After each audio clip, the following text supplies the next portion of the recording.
Hi, it's me again with Corel Tips and Tricks. I'm going to show you how to make this seamless pattern that's kind of looks like circles with flowers in the middle or look like flowers. And then I'm going to show you how to do this with the fisheye tool, kind of make it look like a glow. So let's move this stuff out of the way and let's start the normal way I make a petal. I make two ellipses. Now, I'm not even going to hold down the control button. I'm just going to move it over. But then I'm going to hit T, and that way it put them evenly. I'm going to take the Smart Fill tool, and I'm actually going to delete this, and I'm going to make this non-existent, or no fill. I don't know what I meant by that. Let's make this thing 3 inches big. You know what? Yeah, that's good enough. And now let's Control D, double click on it and move the rotation of that node and rotate it 60 degrees. Now, what that did do, it made this pattern of you know what, I might be a little bit too thick. I'm a little bit too thick. I don't want any overlap. It doesn't really matter, but I'm going to take this and I'm going to hold down the shift key and I'm going to squish this in a little bit.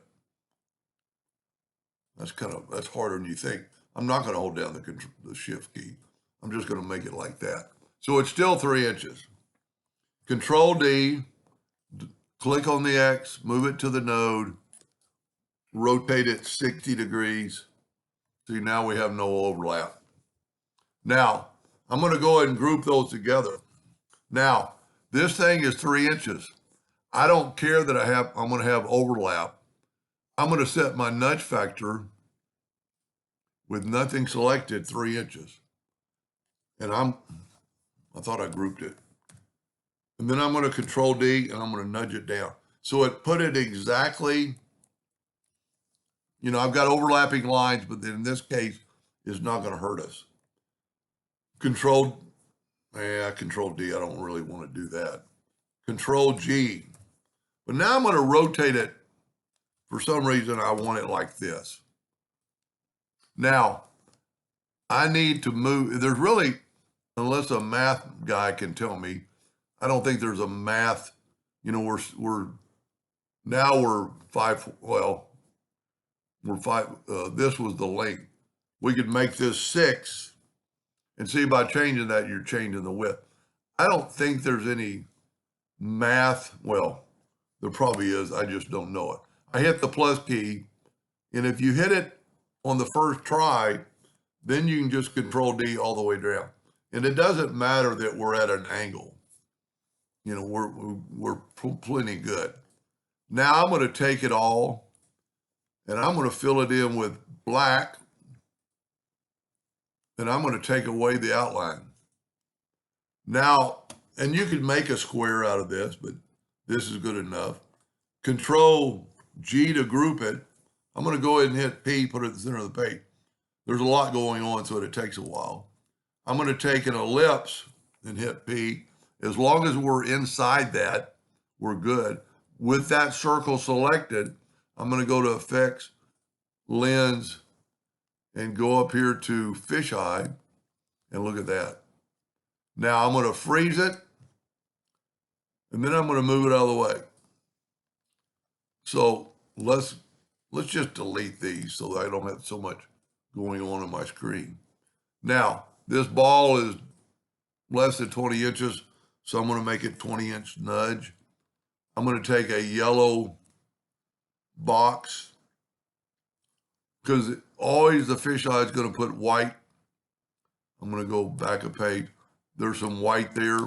So if we grab this and go up to Object and Group and Ungroup All, and if you grab that white, you're probably going to get the spear, which is good. We'll keep it. But then I'm also going to grab the white, and I'm just going to move it out of the way. I don't need the white. I'm going to use the spear. I'm going to make this red, I am going to take away the outline. I'm going to get my, I think,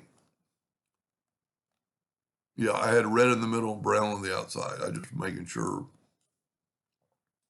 Take that, get your interactive fill tool, just wipe across anywhere, but then go to elliptical, put that or try to put it in the center, and then put a brown on that outside, and then put the red back in the center. So you kind of got a glow. Now we've nudged so we can nudge it back. We created it last so it's on top, object, order, back a page. Well, now we have to take, I should have gone down one, object, order, back a page on the yellow. And you have that seamless pattern, glowing spear. And you could still, while it's here, if you click on that, you still got the interactive fill tool. So you could change it up a little bit, maybe I'm going to probably mess this up. I'm trying to just play. Yeah, I don't like the yellow. You can always double click and take the yellow away. Now we have a little bit more of a glow. But it's also a seamless pattern that you could do a lot with. And if you wanted it trimmed off, just take your rectangle tool, try to go from that square to that square, select both of them, and intersect it.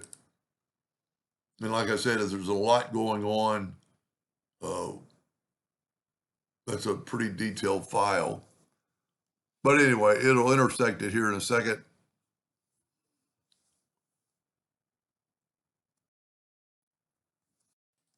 There we go. Now you have a square of that pattern. I didn't do a real good job because I've got a little bit of a tail up top. But there's a lot you could do with that. Anyway, I think that looks pretty cool with the fisheye effect. Anyway, I hope that helps somebody someday, and thank you for watching.